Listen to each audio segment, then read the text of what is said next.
તો અમરેલી જિલ્લામાં વરસાદી માહોલ જામ્યો છે। રાજુલા, જાફરાબાદ, પીપાવાવમાં વરસાદ વરસી રહ્યો છે। તો પોર્ટ અને કોસ્ટલ બેલ્ટ વિસ્તારમાં પણ વરસાદી માહોલ જોવા મળ્યો। ગ્રામ્ય વિસ્તારમાં વીજળીના કડાકા સાથે ધોધમાર વરસાદ વરસી રહ્યો છે।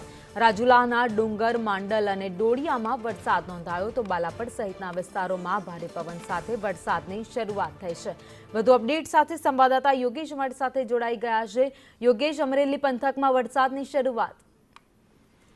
જી ભાવિની, રાજુલા, જાફરાબાદ, પીપાવાવ આ કોસ્ટલ બેલ્ટ વિસ્તારમાં આજે સવારથી જ વરસાદ શરૂ થઈ ગયો છે।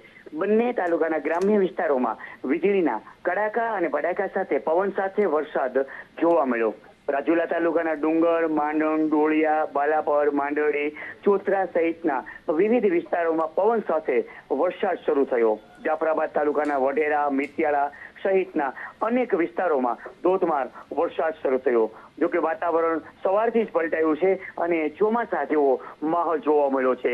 જોકે એક તરફ વરસાદથી લોકોને ગરમીમાં રાહત મળી છે, ત્યારે બીજી તરફ ખેડૂતોને નુકસાન થયાનું જાણવા મળી રહ્યું છે। જી ભાવિની, આભાર માહિતી માટે।